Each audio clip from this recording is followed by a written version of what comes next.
अब तक आपने हमारे देश में कई हमले सुने होंगे, जैसे एक समुदाय ने दूसरे समुदाय पर हमला किया, एक धर्म के लोगों ने दूसरे धर्म के लोगों पर हमला किया, या फिर एक जात के लोगों ने दूसरे जात पर हमला किया, यानी कि किसी राजनीतिक दल ने दूसरे राजनीतिक दल पर हमला किया। हमला करने का मतलब किसी मारपीट से नहीं है। हमला करने का मतलब है उन पे की गई टिप्पणियों और उनके ऊपर की गई बयानबाजी से है। इस बार हमला हुआ है सुप्रीम कोर्ट पर, यानी कि देश के सर्वोच्च न्यायालय पर, और उनके सर्वोच्च न्यायाधीश जो है chief justice of India justice Sanjeev Khanna, उन पर एक ऐसा बयान दिया गया है जिसे सुनने वालों के पैरों तले मानो जमीन खिसक गई। और इस बार ये हमला किया गया है निशिकांत दुबे, जो कि भाजपा के झारखंड के गोड्डा से सांसद हैं। उन्होंने एक ऐसी प्रतिक्रिया दी है, एक ऐसी टिप्पणी की है सर्वोच्च न्यायालय पर, जो अपने आप में ही सुप्रीम कोर्ट और सर्वोच्च न्यायाधीश की गरिमा को ठेस पहुंचाता है। खबर में आगे बढ़ेंगे, आपको बताएंगे कि आखिर निशिकांत दुबे ने क्या कहा है और कैसे भाजपा ने इससे पल्ला झाड़ लिया है। लेकिन उससे पहले आप हमारे चैनल द हिंदी जॉब को सब्सक्राइब करें, बेल आइकन दबाना ना भूलें, ताकि आप तक पहुंचे हमारी हर खबर सबसे पहले।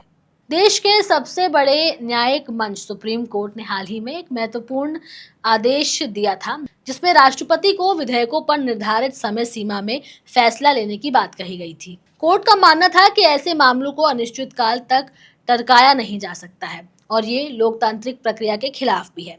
ये फैसला तमिलनाडु सरकार और राज्यपाल के बीच के विवाद से जुड़ा हुआ था। राज्यपाल ने कुछ बिलों पर लंबे समय तक कोई निर्णय नहीं लिया, जिसके बाद से मामला सुप्रीम कोर्ट पहुंचा।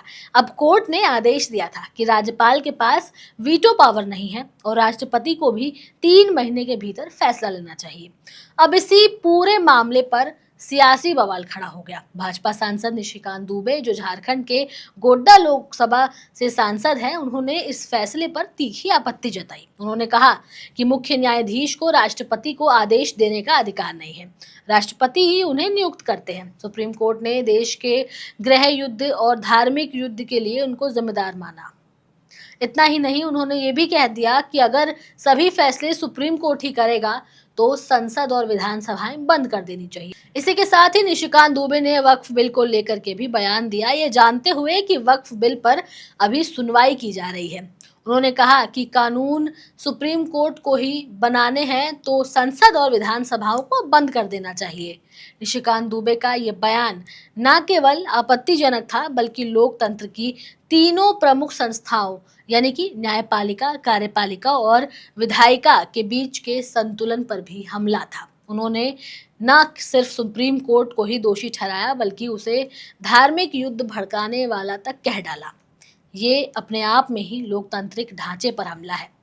सांसद होने के नाते उनसे उम्मीद की जाती है कि वो अपनी बातों को संवैधानिक मर्यादाओं में रहकर कहें, लेकिन निशिकांत दुबे ने तो सारी सीमाएं लांघ दी। उनके शब्दों में ना शालीनता थी, ना ही संवैधानिक समझ।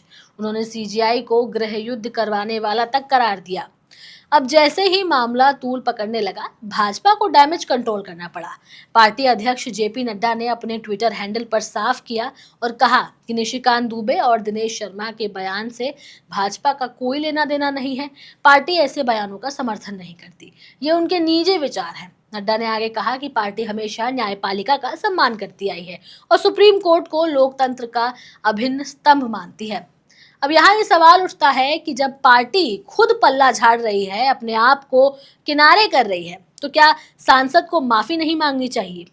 जब आप किसी जिम्मेदार पद पर हों और आपके बयान से पूरे देश की न्यायपालिका पर उंगली उठाई जाए, तो क्या सिर्फ ये व्यक्तिगत राय कह करके बचा जा सकता है? क्या यही न्यू इंडिया है, जहां सांसद संविधान को चुनौती देते हैं और फिर पार्टी कहती है कि हमसे कोई मतलब नहीं?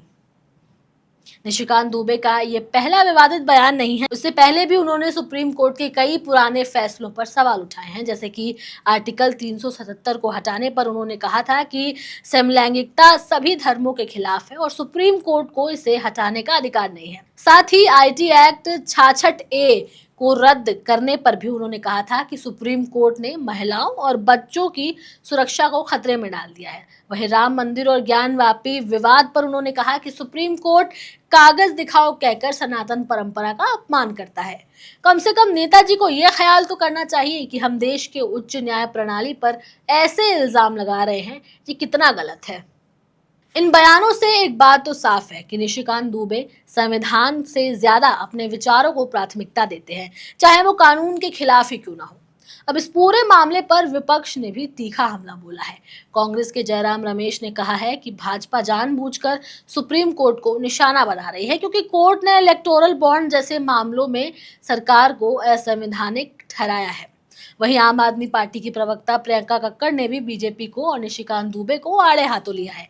उन्होंने सुप्रीम कोर्ट से अनुरोध किया है कि वो निशिकांत दुबे के खिलाफ संज्ञान ले और अवमानना की कार्रवाई करें।